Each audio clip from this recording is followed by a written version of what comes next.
Okay, welcome to today's class. Before we start, do we have any questions from the previous classes?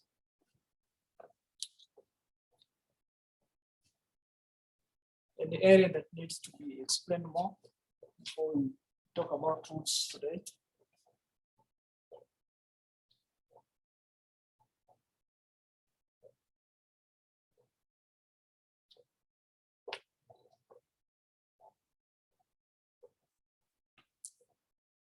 Any question?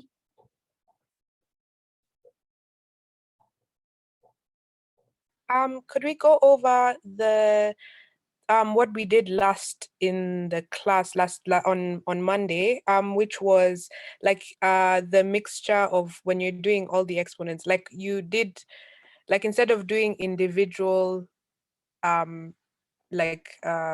problems, like it was a mixture. Could we go over that? So like you want an example?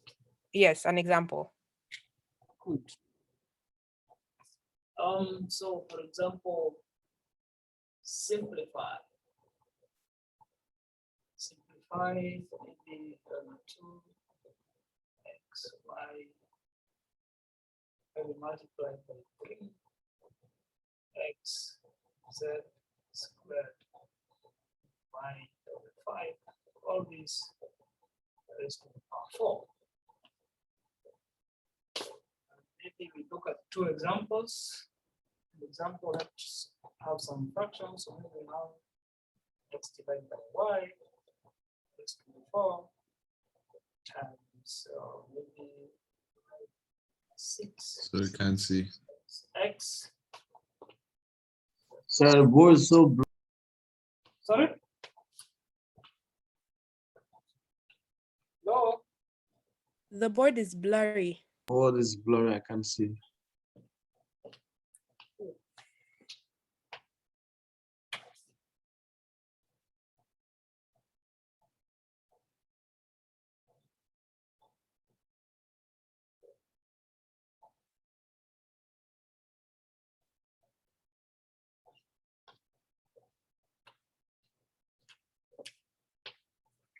Is it the pen that is faint or?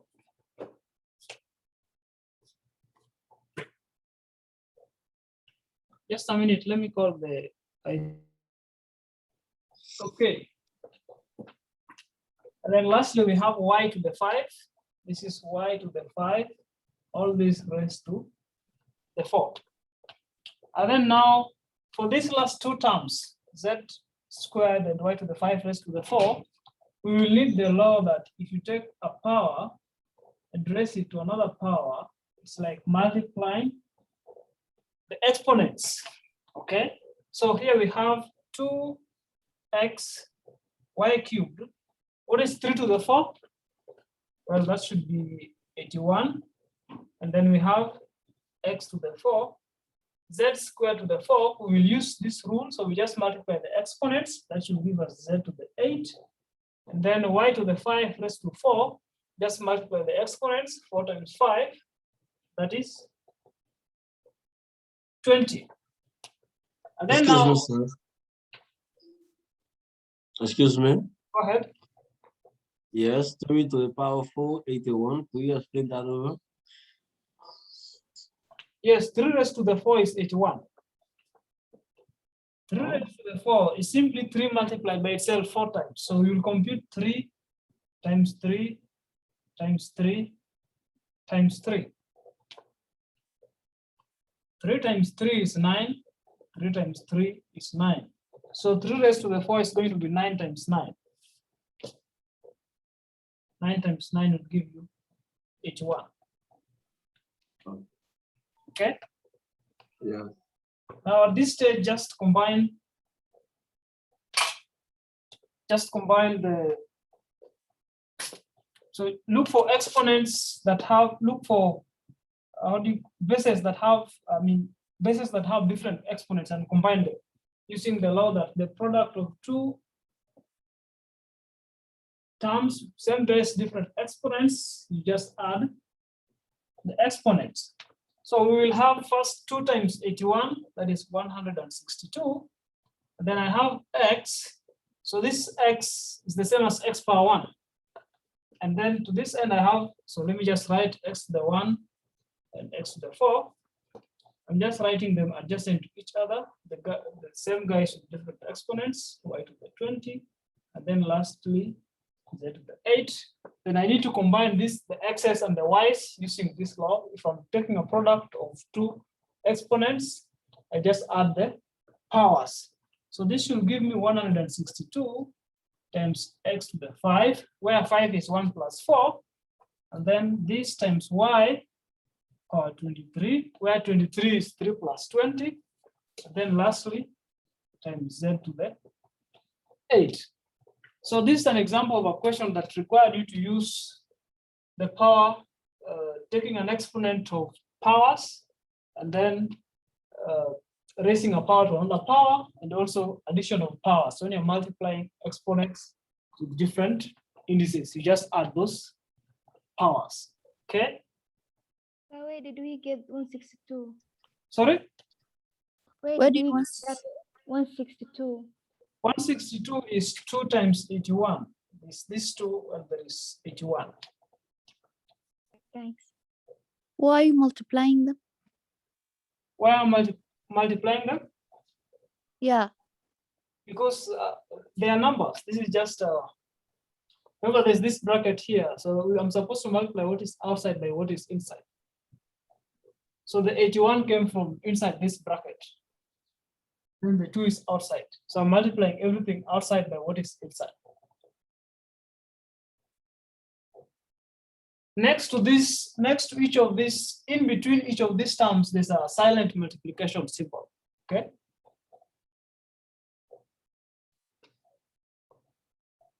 That's why I'm doing the multiplication. Now, of course, here I'm using the property that multiplication of numbers is commutative and it's also associative. So when you're multiplying, let's say 3 numbers, it doesn't matter which of the first 2 you start with. That is why I'm able to take 81 and multiply by 2, and then take x to the 1, multiply by x to the 4, take y cubed, multiply by y to the 20, then lastly we have z to the 8. Okay? Is this example clear? Does it make sense? Yes. Anyone with a question on this?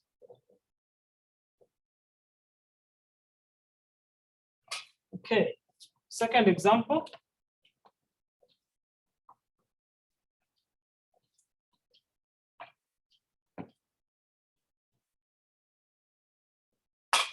So in the second example, we have, firstly we have, so let's see what we have. We have x divided by y to the 4 multiplied by y to the minus 6. Then there's an x to the 4, all this divided by a z to the 3. So in the first, clear. Sorry? It's a bit blurry. Oh, maybe let me use a black pen.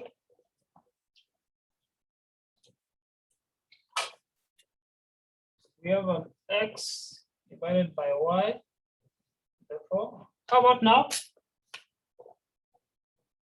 Much better, thank you. Good, so then y to the minus 6 multiplied by x to the 4, all this divided by z. 3. So in this first bracket, you're noticing there's a quotient that is being raised to a power. So when you take a power of a fraction or a quotient, there is this law that a divided by b to the n, well, this is simply a quotient of the power. So just take a to the n divided by b to the n. So in this first bracket, we will have, using that law, x to the 4 divided by y to the 4 times y to the minus 6 times x to the 4 divided by z to the cubed. Then I need to get rid of this, this negative index. There's a y to the minus 6 in the numerator. We say that when you are taking a term, if you want to get rid of negatives, if the term is in the numerator, take it downstairs and change the sign to positive. If it is in the denominator, take it upstairs and then change the sign to positive. So there is this law that a to the minus n is simply 1 divided by a to the n. And we prove this in the last class. So here we will have x to the 4 multiplied by x to the 4 divided by y to the 4. Now I'm taking y to the -6 downstairs. So I will have y to the power 6. I change the sign from now negative to positive because of I'm using this law. And then this multiplied by z cubed. And now the law that I need to use is addition of powers. That a to the m multiplied by a to the n is simply a to the m plus n. So I need to use this to combine what is in the numerator and also to combine what is the denominator. So lastly, we will have x to the 8, where 8 is 4 plus 4. You have x to the 4 multiplied by x to the 4. So just add the exponents, 4 plus 4 to give you 8. Divide by, so I have y to the 4, y to the 6. This should give me y raised to 10 multiplied by z raised to 3, where 10 is 4 plus 6. I've used the law that when I'm multiplying two terms, same base, different exponents, just add the exponents and maintain the base. Any question on the second example?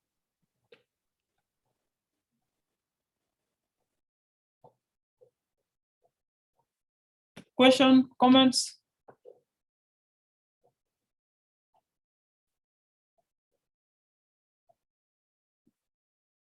No question, no comment. Okay, let us proceed. So today I want us to talk about roots, and we need to continue.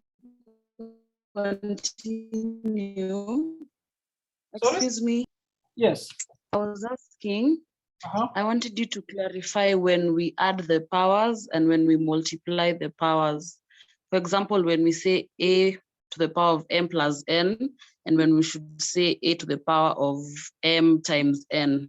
Good, good, good. I'll do that shortly. Right. So when you add powers, it's when you're multiplying two terms that have the same base but different indices. We defined a to the n as the product of a by itself, and you do this n times. This is how we defined a to the n, or a exponent n, where we called a the base and we called n the exponent. In some books, you will see it called the power or even index. In fact, most of these rules that we have talked about, some books will just call them laws of indices. So the first law we talked about is that when you're given a to the m multiplied by a to the n, you're multiplying an exponent, a exponent m and a exponent n. And in this case, using this definition, you will simply get a to the m plus n. You add the exponents. For example, if you're given 2 to the 3 times 2 to the 4, the base is 2, exponents are 3 and 4, this should give us 2 to the 3 plus 4, which is 2 to the 7. So you add exponents when multiplying terms that have the same base. Okay, in both cases. So here I have the base 2, here I have the base a. Now, multiplication of exponents. So the law is that. Excuse me, sir. The board is not clear. Could you like reduce the lighting from the left side? Because like I can't see anything clearly. You can see this side. Yeah, I can't see that side. I think there's too much light or something. It's very blurred.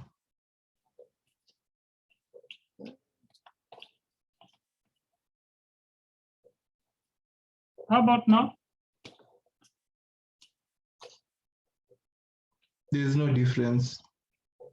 Yeah. And is this part okay? A bit better, but still like it's too white. That's what I can say. It's too white.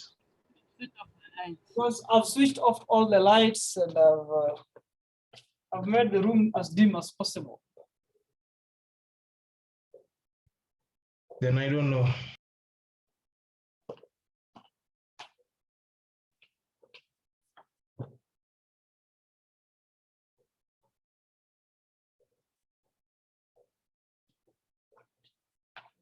Try to magnify.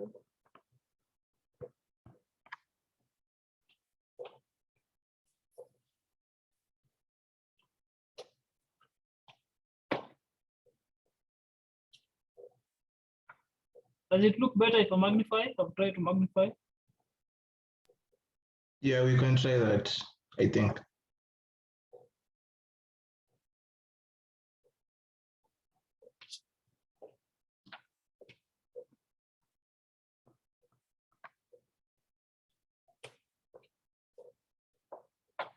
How about there? No, not really.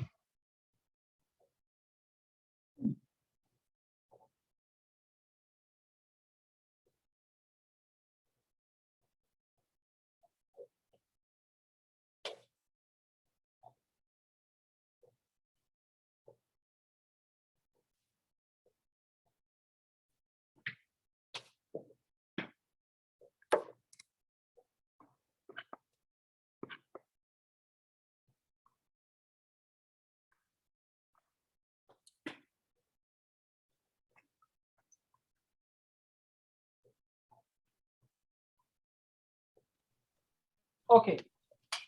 Thank you. Any questions? Any questions?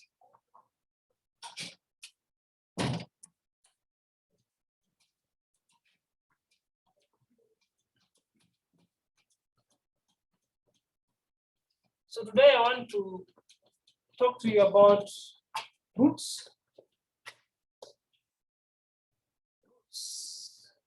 In the last class, we talked about exponents and we talked about some rules of handling these exponents. So today I want to see the connection between roots and exponents and look at some few rules for dealing with roots, okay? And by the end of the class, we shall have given meaning to an expression like a to the m over n, where m divided by n is a rational number. So my goal is that by the end of this class today, all of us will understand the meaning of such an expression, where you take a base and raise it to a fraction. That is my goal by the end of this class. First things first, let us start with what we know. From your high school, you met this symbol, the root symbol. For example, the square root of 4 is 2. The square root of 16 is 4. What does it mean to say the square root of 4 is 2? It simply means that 2 squared should give you 4. So when you multiply 2 by itself twice, you should get 4. That is the meaning of the expression square root of 4 is 2. Similarly, this end we have that 4 squared should give you 16. Now, in general, we have square root of b is a. Going by this analogy, this should imply that a squared is equal to b. In simple terms, the square root of a number is simply that number which multiplied by itself gives you the number you're talking about. Okay? And we can generalize this from 2 to any general n. Okay, so we can talk about cube roots, fourth roots, fifth roots. So if I have, let's say, x to the n is equal to a. What does this mean? It means I'm multiplying x by itself n times to get a.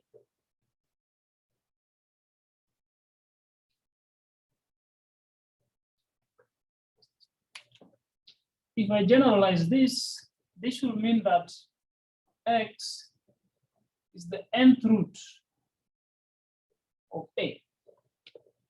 Because you need to multiply x by itself n times for you to get a. So that means x is the nth root of a, because you need to multiply this by itself n times. Okay.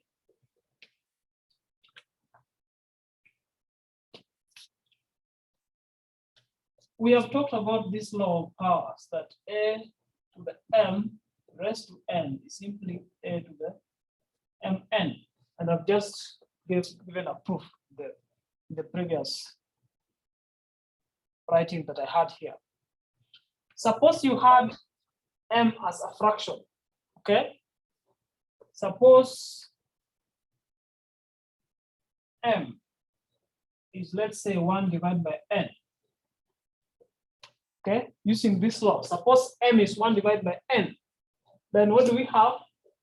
We have that a to the m, but m is 1 over n, all this raised to n should be equal to, on the right hand side we have a to the 1 over n times n.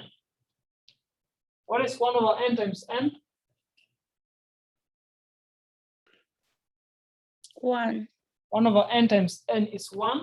So this is going to be a to the 1, and a raised to 1 is simply a. Any number raised to 1 is simply that particular number. So this tells us that a to the 1 over n raised to n is simply a. What does that mean? Going by this analogy that we had on this side, you're taking a number a raised to 1 over n, and you multiply it by itself n times to give you a.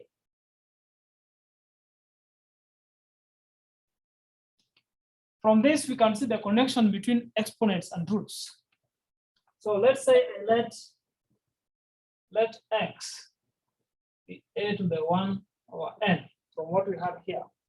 Then here, this simply means that this will mean that x to the n is a. And I said that if you have an expression x to the n is a, then it means x is the nth root. But in this case, x is a to the 1 over n. So this will imply that a to the 1 over n is the nth root of a. So out of all this, I need you to remember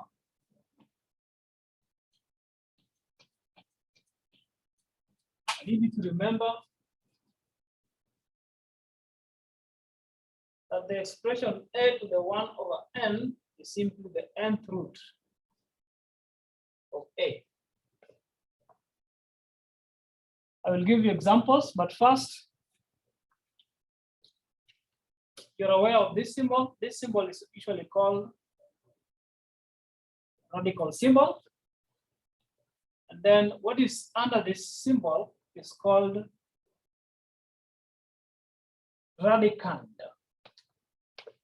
And then this n that is outside is usually called the order or index of the radical. Let's look at a few examples when we vary n. When n is 1, then a to the 1 over 1 is simply a to the 1, which is a. When n is 2, then a to the a half is simply the second root of a, which we just denote by square root. So anytime you see just a square root, there's a silent 2 here. So the order of any square root is 2, which means that is the index to which you need to raise that root to get the original number. Just like we said before, that when you have square root of x is, let's say, some y, this implies that y squared is equal to x.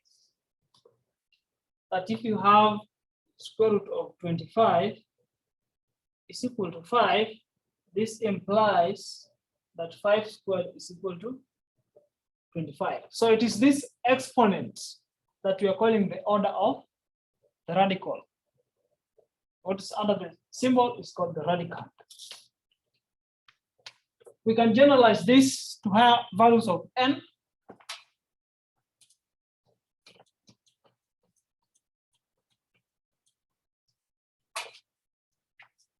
When n is 3, we talk of cube root. So a number a raised to a third is simply the cube root of that particular number. For example, 8 raised to a third is simply the cube root of 8. And the cube root of 8 will be simply a number which multiplied by itself 3 times, because the order of our radical is 3. We need to multiply this number by itself 3 times to give us 8. What's the cube root of 8? 2. Cube root of 8 is 2. So when you write this expression, it simply means that 2 multiplied by 2 multiplied by 2 should give you 8.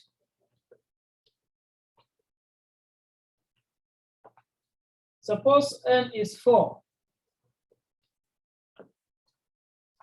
And a to the 1 over 4 is simply the fourth root of a. The fourth root of a number is a number which multiplied by itself 4 times gives you the number that you had before. For example, 16 raised to a quarter is simply the fourth root of 16. So you look for a number which, if you multiply by itself 4 times, should give you 16. And in this case, you get a 2. Okay.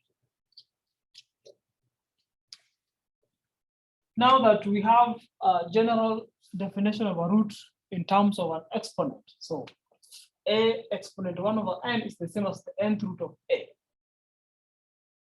All the rules that apply to exponents will also apply to roots.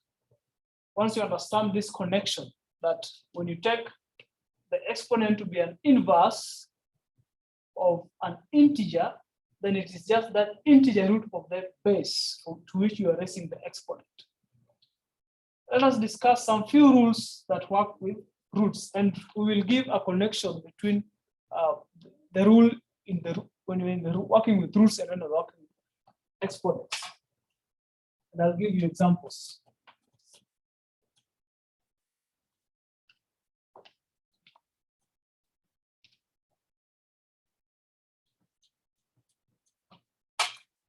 The first rule I want us to look at, rule number 1, nth root of a product is a product of the nth roots. Mathematically, you write this as the nth root of AB, simply the nth root of A multiplied by the nth root of B. And this is very easy to prove. It's very, very easy to prove this. We have defined what the nth root means. So this means A to the B, AB raised to the 1 over n. That's the meaning of this. The nth root in terms of exponents. So when you transition from nth root to exponent, just take what is inside the radical symbol and then raise it to the inverse of the order. So in this case, the order is n, we raise to 1 over n. Remember, 1 over n is still an exponent as we did before. So when you're taking exponent of a product, it's like taking a product of the exponent. So this should be the same as a to the 1 over n times b to the 1 over n, because we are raising a product to a power. So it's like taking a product of the bases raised to the same power. But by definition, a to the 1 over n is simply the nth root of a. B to the 1 over n is simply the nth root of b. For example, let's say you want to look for the cube root of -8 times 27. So in this case, n is 3, a is -8, b is 27. Going by this rule, this should just be the cube root of -8 multiplied by the cube root of 27. What is the cube root of -8? Cube root of -8? -2. That's -2. Then what's the cube root of 27?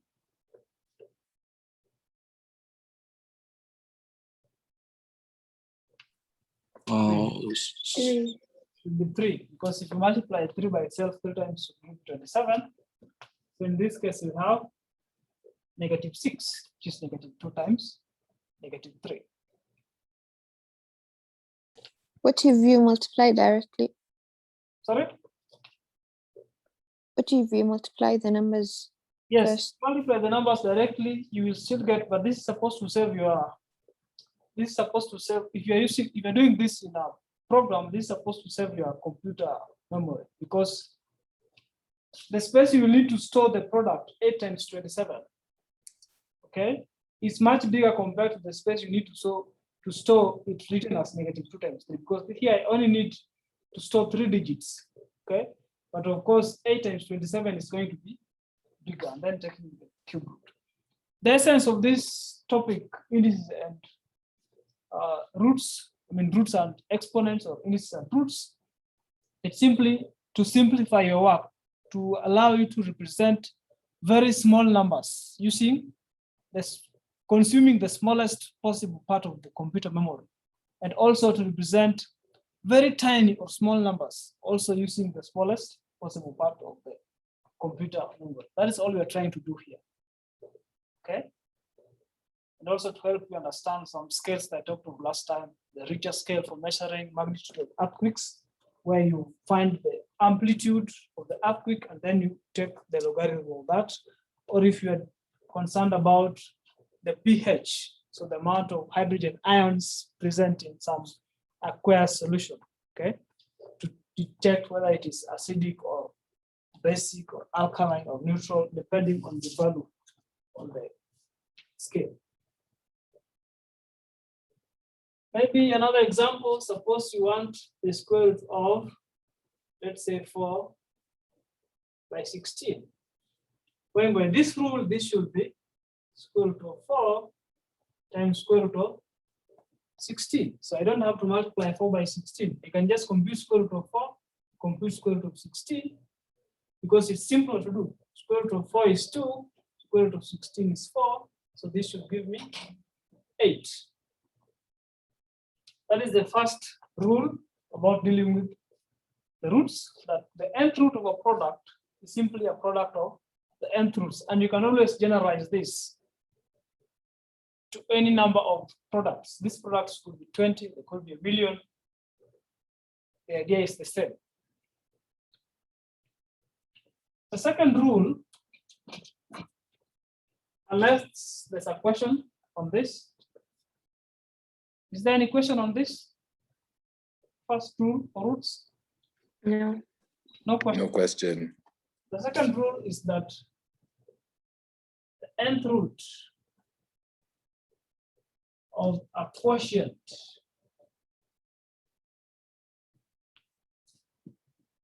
is a quotient of the nth roots. So mathematically, this simply means that the nth root of some quotient, let's say A divided by B, well, this is the same as computing the nth root of A, then you divide by the nth root of B. And this is very easy to prove. We define the nth root as simply A divided by B raised to 1 over n, where 1 over n is the inverse of the order of the radical, which is m in this case. But this is a fraction raised to a power. When you're dealing with exponent last time, we say when you raise a fraction to a power, it's simple. It's the same as taking a fraction of the terms raised to the same power. So this should be the same as A raised to 1 over n divided by B raised to 1 over n. But by definition, A raised to 1 over n is simply the nth root of A, and B raised to 1 over n is the nth root of B. So for example, if you want to compute the fourth root of 16 divided by 81, then according to this rule, this should be the same as the fourth root of 16 divided by the fourth root of 81. The fourth root of 16 is a number which you multiply by itself 4 times to give you 16. That is 2. The fourth root of 81 is a number which you multiply by itself 4 times to give you 81. And that is 3.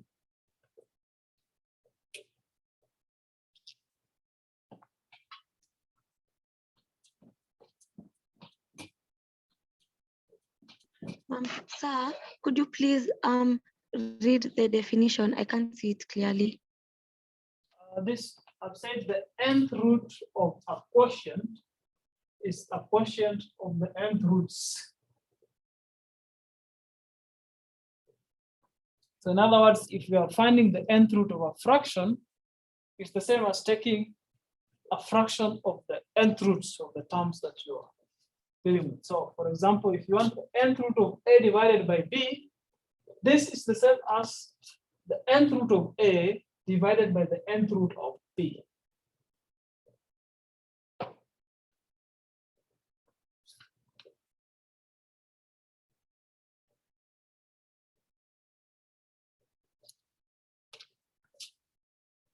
The next rule,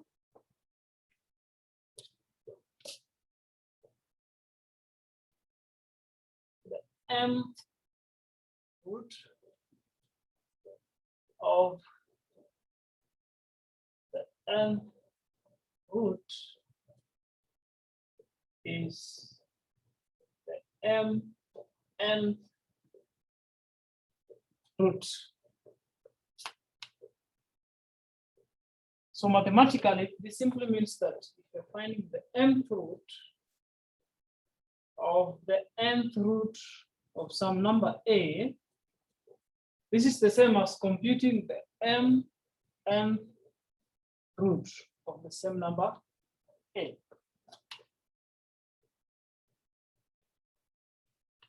Can someone guess the law of the exponents that is related to this rule before I explain what it's about? Any guess on which law of the exponent this relates to?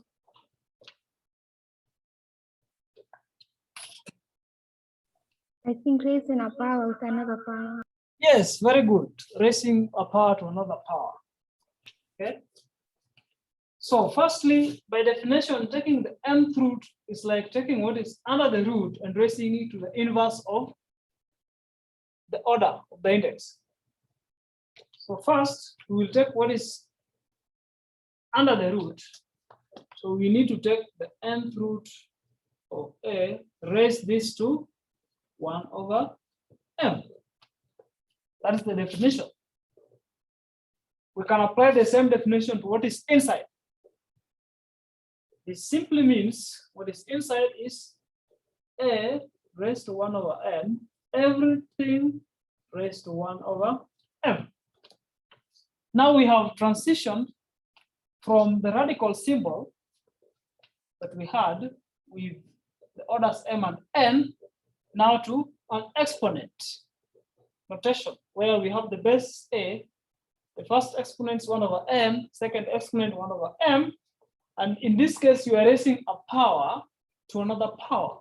We said this is simply means we take the product. So this should be 1 divided by mn. So 1 over n times 1 over m. By definition, this is simply mnth root of A. So this rule is directly connected to the rule for raising a power to another power, which is all about multiplying exponents.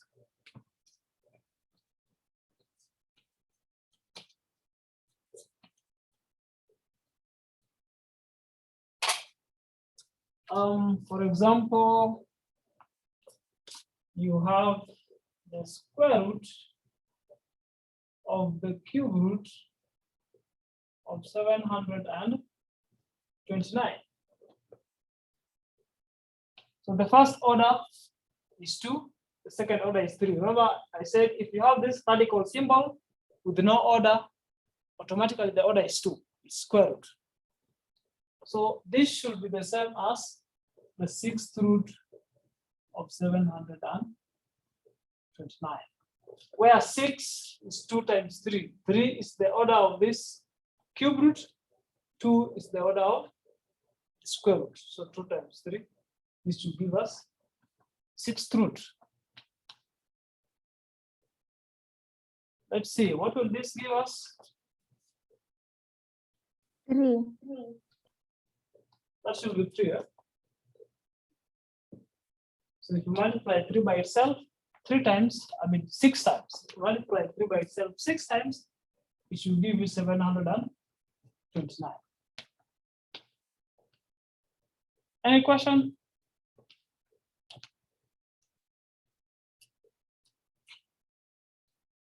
Question? Excuse me, Yeah. sir. Yes. I just, like, out of curiosity, why is it that if it doesn't have any nth on the square, it's just automatically 2? That is just by convention. In mathematics, there are several conventions where people agree that this is our way of doing things. Just like by convention, people say this is the right hand, this is the left hand, because it was assumed that it is easy to use your right hand as compared to your left hand. But there are some people who find it very hard to use the right hand. And for such people, their left hand is like their right hand, because they find it easier to use their left hand as compared to their right hand. This is just convention. There's no explanation as to why when there is no order, it's just by convention. Excuse me. By international agreement, we have agreed to have things be like that. Okay? Okay. Excuse me, sir. Yes, go ahead. Where did you get the 3 from? Where did I get the 3 from? Yeah, the answer. This one. 6 root 729. How did you get 3? How did I get to 3? Yeah. Okay, so let me show you how to compute the roots. For example, in high school, you learn how to compute. Also, sir, can you also show us like how to compute it in a calculator?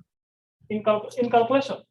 Okay, Yeah, in a so what you calculator. do is to first of all factorize this number, okay? So you'll have 729, and then we take prime factors. The first prime number is 2, okay? The first positive prime number is 2. 2 cannot divide 729. Why? Because 9 is odd, and it is the last term. Okay, so the next is 3. The next prime number is 3 after 2. So if you take 3, well, 3 goes into 7 twice. 2 for 3 3. goes into 12 4 times. It goes into 9 3 times. Okay. Then again, we can test 3. 3 goes into 24 8 times, and goes into 3 once. Again, 3 goes into 81 27 times. So 2, and then you carry with the 2, 21 greater 7. 3 goes into 27 9 times. 3 goes into 9 3 times, and 3 goes into 3 once. So we have factored the number 729 because we have reached a 1. And then if you are to find the 6th root, okay, you need to group your factors into groups of 6. So in this case, we have 1, 2, 3, 4, 5, 6. It is just one group. Therefore, the 6th root of 729 is 3. If you have to go in this direction of computing the square root of the root by factorization. It is the same analogy used for square roots. For example, if you want to compute, let's say you want to compute the square root of 16. by factorization and then grouping. First of all, factorize 16. Well, you start with the smallest positive prime number, which is 2. Can 2 divide 16? Yes, it does so because 6 is an even number. So 2 into 16, that is just 8. 2 into 8 is 4. 2 into 4 is 2. And 2 into 2 is 1. So we have factored 16. But you can write 16. It's 2 times 2 times 2 times 2. We're using for square root. We're looking for square root. So the order of our radical is 2. Now group your factors in 2's. So I take the first 2, take the second 2. Then from each group you pick 1. Okay. So that will mean square root of 16 is the first group I pick 2. 2 times second group I pick 2. And that gives me 4. But it is true because 4 times 4 is 16. So by the same analogy or way of arguing, if I was looking for the 6th root of 729, I have factored 729. And then I will need to group my factors into each group of 6. But it happens that in this case, I only have one group of 6 threes. So I will only pick one term from that group, which is 3. So the 6th root of 729 will be 3, which simply means that 3 multiplied by 3 multiplied by 3 multiplied by 3 multiplied by 3 multiplied by 3 will give you 729.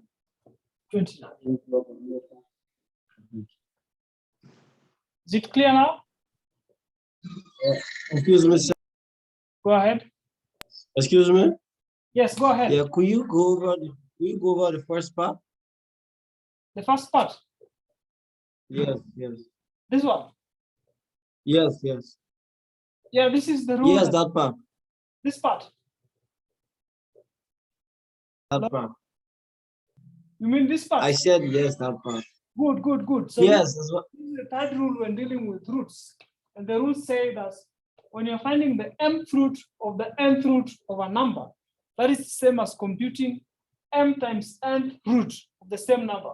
So I'm writing that the mth root of the nth root is simply the mnth root of that particular number. In this case, the number is a.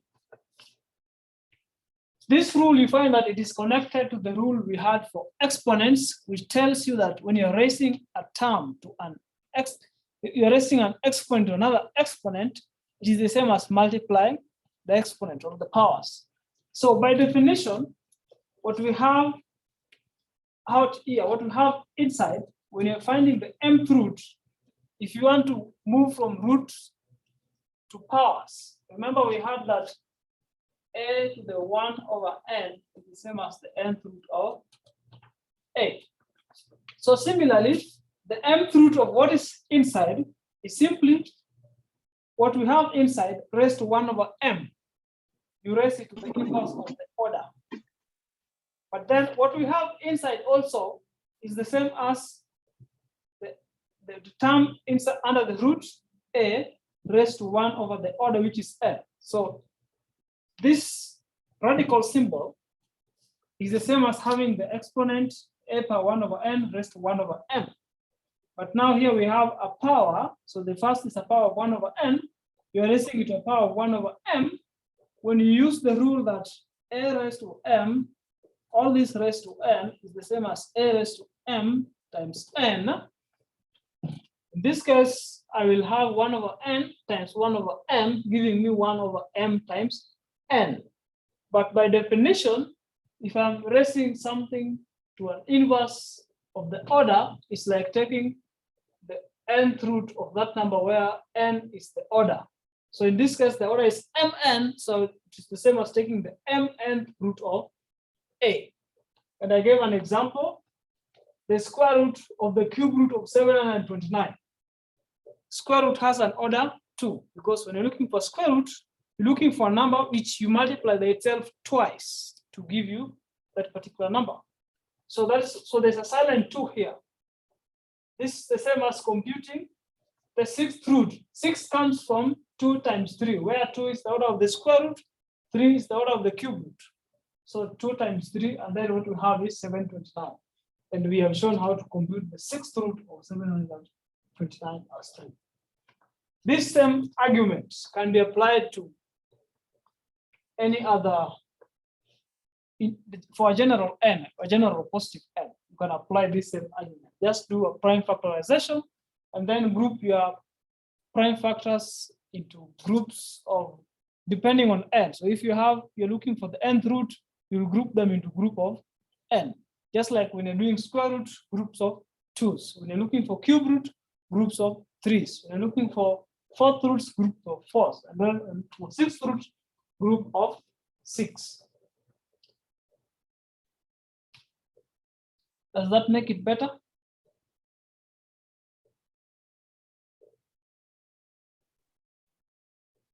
Hello? Yeah, that's it. Yeah, that's okay for me. Okay.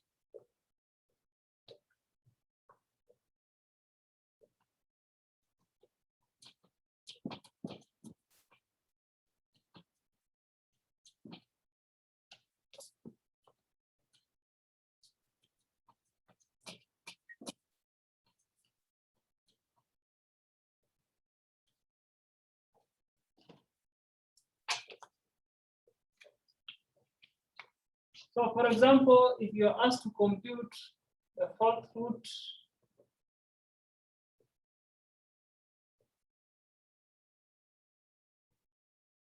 of the 2nd root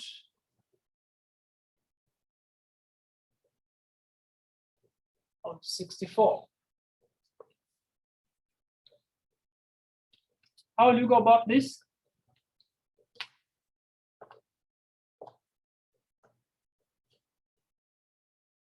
What is the 4th root of the square root of 64? You multiply the 4 times 2 to get a 6, then find the 6th root of 64. So yeah, so this should, if you compute the 6th root of 64, then from there you know how you can proceed. Okay, just do a prime factorization and then have it groups of 6. But in some cases you may not have integer value or even a number which you can have in decimal. For example, you could end up with a sum, like if Excuse me? 6th root of 8th root.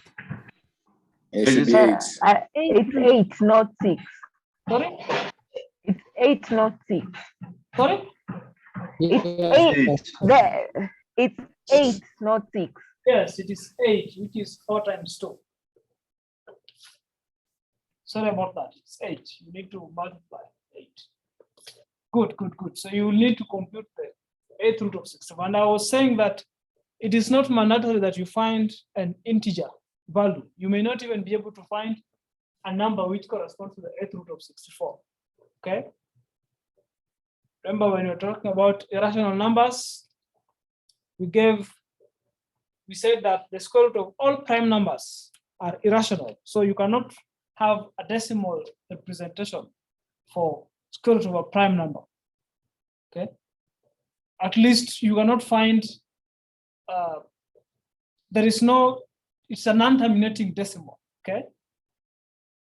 Because it's an irrational number and you cannot express it as a simple fraction. So some of these workings will lead you to what we call surds. I don't know whether you've heard of surds before. Have you heard of surds before? Yes. Yes, so some of these workings. Yes. Yes. The goal of the day was to compute a to the m. So what we are aiming at is to understand the meaning of a to the m over n, okay? We already know the meaning of a to the 1 over n. What is a to the 1 over n? Nth root The A. nth root of A. Nth root of a. Good. So what we have up here, I can write this as a to the m times 1 over n, which is the same as a to the m all of this raised to 1 over n. So when you're taking a number raising to the inverse of an order, this is simply going to be the nth root of what we have inside, which is a to the m. Similarly, someone could also have a to the 1 over n times m, which is the same as a to the 1 over n, all of this raised to m. But what do we have under the root symbol? What we have here is that the nth root of a raised to m. So both these two representations have the same meaning. It is a to the m over n. You could either take the nth root of a, raise it to m, or take a raised to m, find the nth root. Your handwriting cannot be seen. My handwriting cannot be seen.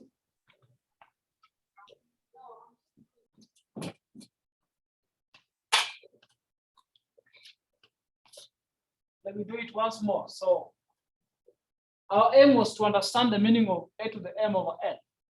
Okay? We already know the meaning of a to the 1 over n as the nth root of a. So if you want to talk about a to the m over n, this is as a to the m times 1 over n, because m over n is the same as m times 1 over n. Just like 2 quarters is the same as 2 times a quarter, or 3/5 is the same as 3 times a fifth. So that I could either write a to the m over n as a to the m, all of this raised to 1 over n, where I've used the law of raising a power to another power. Because here I'm now doing the reverse. Instead of having raising to a multiple of the powers, I could take a power and raise it to another power. But by definition, this simply means that what is inside this bracket, you are finding the nth root of that particular term. Another way of writing this is writing a to the m over n as a to the 1 over n times m, which is a to the 1 over n, all of that raised to m, but a to the 1 over n is the nth root of a, and then the whole term raised to m. What I'm saying is that these two representations are the same. Whether you're finding the nth root of a raising it to m, or taking a raising it to m and finding the nth root is the same as raising a to the fraction m divided by n. Okay? But there is a special case of this. Let me talk about the special case before we give examples.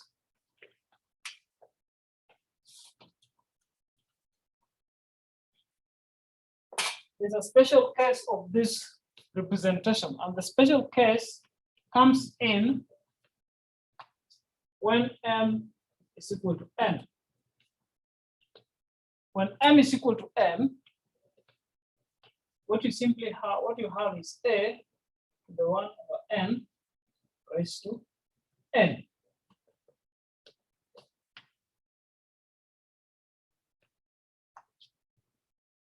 This is going to be a if n is odd, and it is going to be absolute value of a if n is even. If n is odd, if n is even. I know we have not done absolute value, but I'll explain what we mean by absolute value shortly. I'll give you an example. Let me just define it here. Absolute value.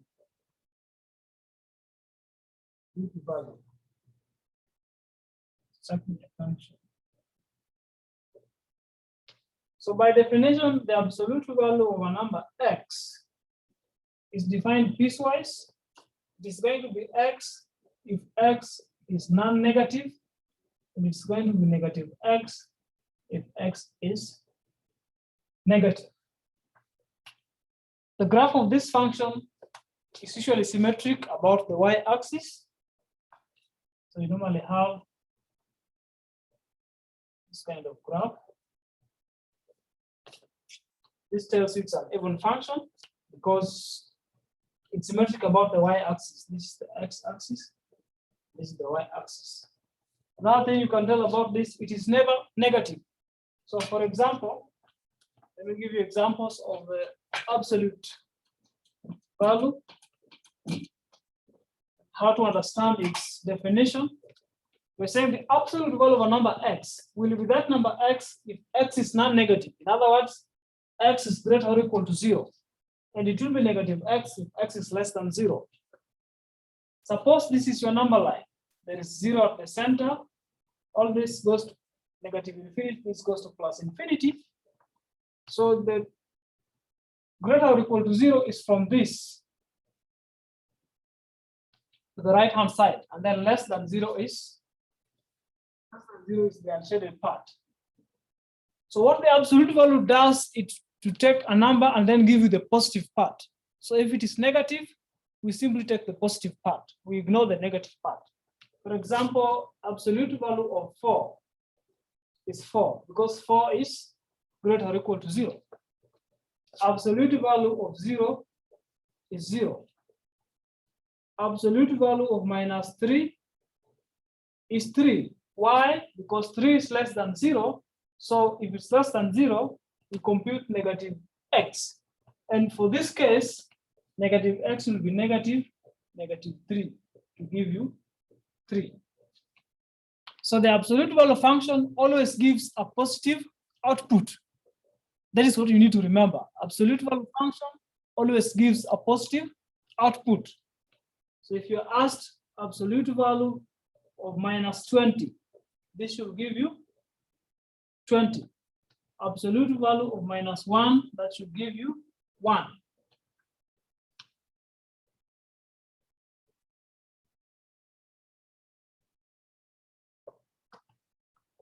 So by this definition, if you're computing the absolute value, if this a happens to be a negative number, then just ignore the negative part and take the positive value. Any question about absolute value? Can we get example? Yes, please just use examples, bro. The M and N's. Example for? Of that part, Yes, I'm going to give examples of this part, but first you need to understand what's an absolute value. That's what I'm asking. Is there any question on absolute value of a function? no, thank you. I've told you that what you need to remember is that it always gives you a positive output. So if you're given a negative number, just ignore the negative and take the positive part, okay? If it's a positive number, then take the number as it is. Okay?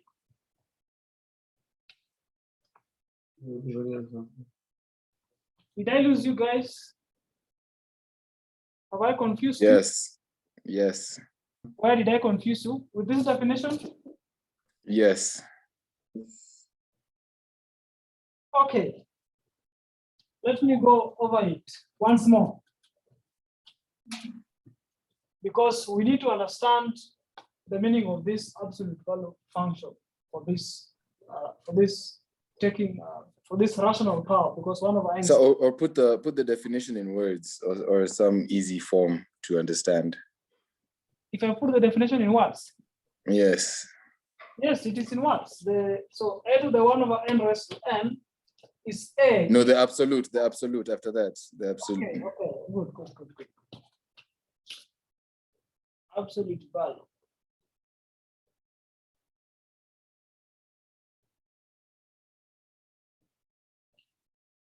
By definition,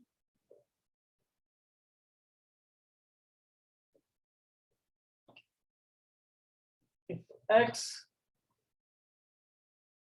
is a real number, then absolute value of x will be x if x is greater or equal to 0, and will be negative x if x is less than 0.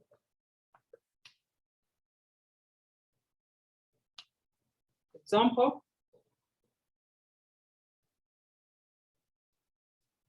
absolute value of 5 is simply 5 because 5 is a positive number. Absolute value of 7 is just 7 because 7 is a positive number. Absolute value of negative 6 is 6. How do you get negative 6? Take negative of negative 6. Absolute value of negative 20,000 is simply 20,000. There's only one thing you need to remember about absolute value function. That absolute value function always gives you a positive output. Okay? If you're given a negative number, ignore the negative part. That's the absolute value. If you're given a positive number, well, that's positive, so just take the number as it is. So example, if 5 is positive, absolute value of 5 is 5. Absolute value of 7 is 7. Absolute value of negative 6 is 6. In general, absolute value of any negative number is just the positive part. Just ignore the negative part and take the positive part. That's the absolute value. Okay? So, related to this, first of all, I will give an example for the general m over n when m is not the same as n, and then we come to this.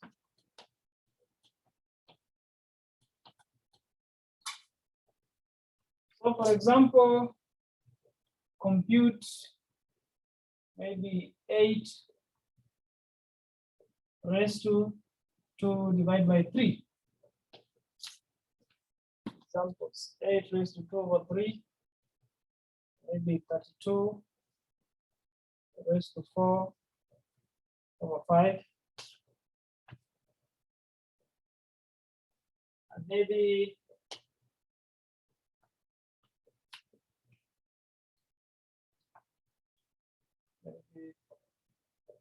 two raised to a half, 5 raised to 3, 4. Let's look at these four problems. We will use the definition which we have given, that a raised to m over n is either the nth root of a raised to m or the nth root of a raised to m. Any of the two will work because it's just the same presentation. So when you have 8 raised to 2 over 3, this should be the cube root of 8 squared. So in this case, my m is 2, my n is 3. That's why I'm taking nth root, n is 3, so I'm taking cube root of 8, and then I will square. What is the cube root of 8? 2. So this should be 2 squared. 4. And if you have a calculator, you can just put this in your calculator and see if it gives you 4. Or someone could interpret this as the cube root of 8 squared. What is 8 squared? 64. So that should be the cube root of 64. What is the cube root of 64? It's a number which you multiply by itself 3 times to give you 64. What would that be? 4. Cube root of 64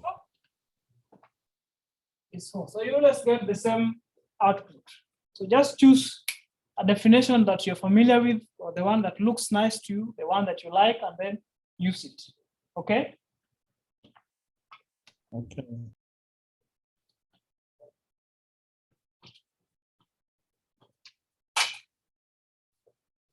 The second one we have 32 raised to 4 over 5.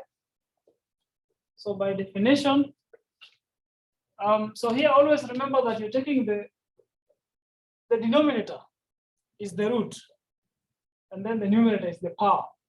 That is the trick that you can use to remember this. Denominator is the root, the numerator is the power. So in the first definition, we're taking the nth root, because n is the denominator, and then we're raising to n. Or you can take the nth root of a, but a is raised to m. So always this m becomes the power, n becomes the root. Okay? So this should be the fifth root of 32, all this raised to the power 4. What is the fifth root of 32? What number do you multiply by itself 5 times to get 32? 2. 2. So this should be the same as 2 raised to the 4. And what is 2 to the 4? 16. So this gives you 16.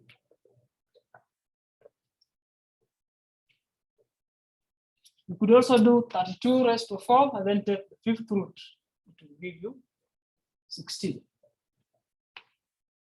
How about 2 to the half? Any suggestions from you? What is 2 to the half? The answer is a decimal. Is that okay? Well, the answer is a decimal, but you can you express it in like a fraction again, or you can avoid the decimal. how? What's the meaning of 2 raised to a half? Square root of 2. Square root of 2. Yes. So just leave this as square root of 2. Because square root of 2 is irrational, so you cannot write this. I told you no one knows the square root of 2. No one knows this number because it is irrational. So the decimal part has infinitely many values. Infinitely many values, and there is no pattern. That's why you cannot write this as a fraction. So just leave this as square root of 2. Don't go ahead to compute, I don't know, 1.1414, whatever. Okay. Okay. How about this?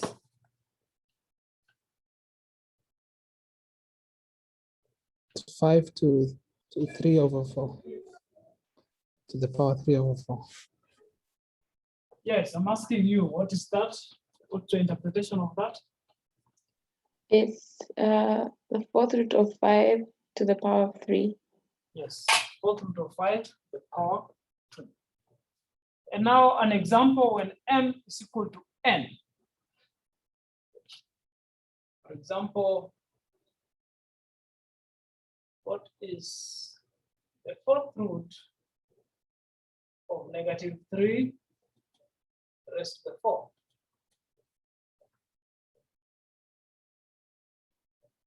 In this case, m is equal to n. So don't compute anything, just go to the definition. Ask yourself, is n even or odd?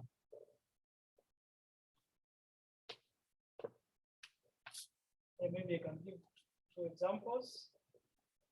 Maybe the fifth root, 2 power 5. The second one, we can talk of the square root of -2 squared. Okay. Excuse me, sir.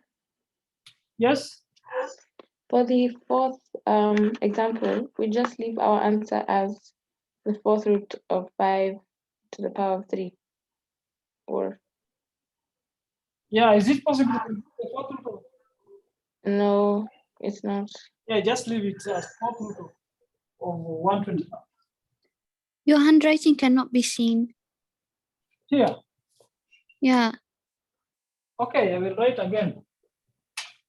This end. So the first example is the fourth root of -3 raised to the 4. Is that right enough? Still Yeah, bad. Still bad. B it's better for me. is the fifth root of 2 to the Better. C is the second root of -2 squared. So I said when m is n, so in other words, when the order of the root is the same as the order of the power, there is nothing to compute. Just remember the definition. The definition says that you get what is under the root if n is an odd number, and you get absolute value of what is under the root if n is an even number. So here m and n are both 4. Is 4 an even number or an odd number? Even. 4 is an even number. So the definition says that if it's an even number, then we need to take the absolute value of what is under the root. So in this case, we will take absolute value of -3. What is absolute value of -3? 3. 3. 3. Good. How about this case? M and N are both 5. 2. Why? The absolute value of 2. Why 2? Because it's the absolute value of 2. Why? Because the m and n are the same. Yeah, both of them are the same, but in addition, it's an odd number. Okay. 5 is an odd number. So here you just get 2. How about part C?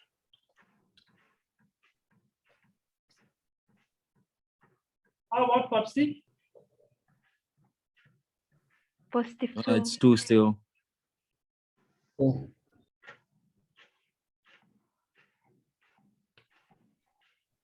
is an even number, so we need to compute absolute value of -2. Simply. Absolute value function always gives a positive output. Lastly,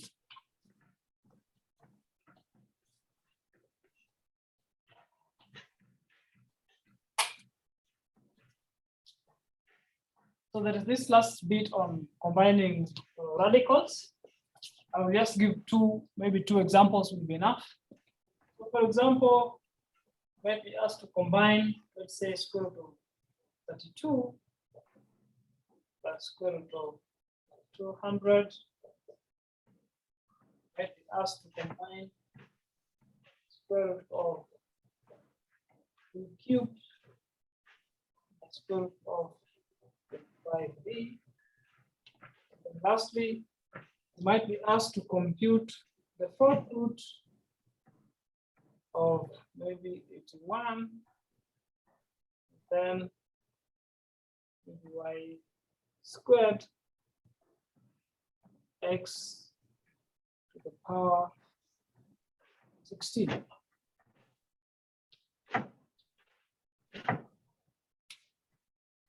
So these are the last 3 problems we are discussing for today. First problem, square root of 32. We will use the law on products. Okay, so you can write 32 as 2 times 16. Okay, and you can write 200 as 2 times 100. Okay, so I just split 32 into 2 times 16, and put it into 2 times 100. And what did we say about taking a root of a product? Can someone remind us of that rule? Taking the root of a product.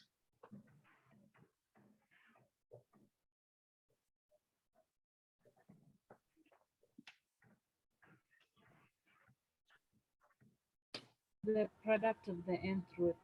Yes, this will be the product of the roots. So I will have square root of 2 times square root of 16 plus square root of 2 times square root of 100. Okay. Of course, square root of 2, you leave it as it is. What is square root of 16? 4. 4. 4. Plus square root of 2 multiplied by, what is square root of 100? 10. 10. 10. Okay. Do you remember factorization? Factorization. So square root of 2 is common. You can pull it out. And then inside you have 4 plus 10. So this gives you 14 multiplied by the square root of 2. Remember, this is not the 14th root, it's 14 multiplied by the square root of 2. I've just done a factorization or the reverse of the distributive property. Okay. With this same argument, you can go ahead and compute this. For example, part B.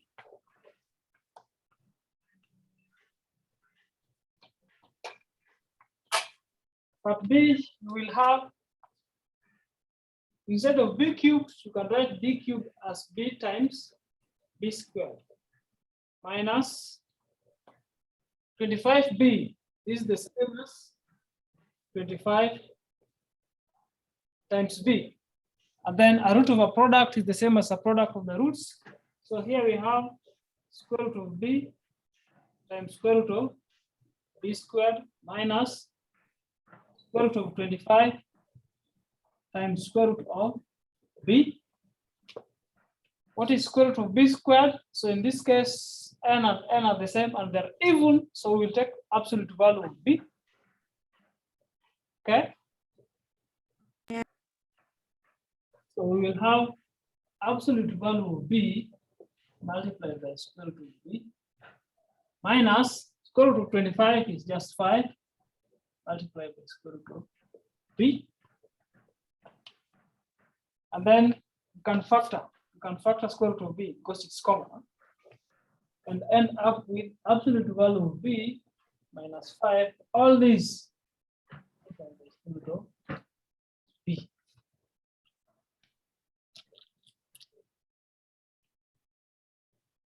Any questions? Where did the absolute come from? The absolute comes from the definition.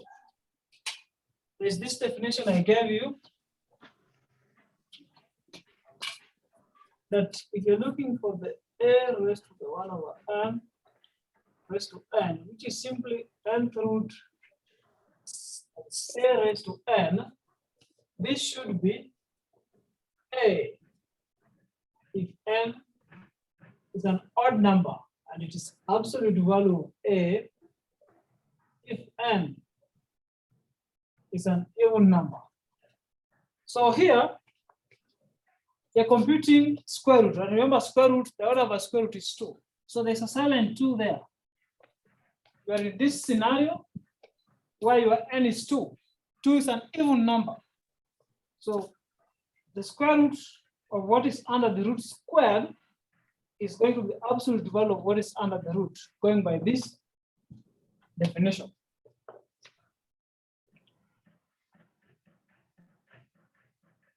Okay? Because here we don't know whether B is positive or negative. So if it's negative, we take the value positive. If it's positive, well, we'll just get the number itself. Excuse, sir. I think where you lost me or us is where at the part where we have square root of B times square root of B squared minus square root of 25 plus square root of B. So when, no, there's the next one, chini yake. Yeah, so when you are writing, when you are computing the next one, you wrote absolute value of B. Yes. Which is now supposed to be the value for that. Yes, yes. Yeah, okay, so I think the problem is that you didn't start with square root of B. Ah, okay, okay.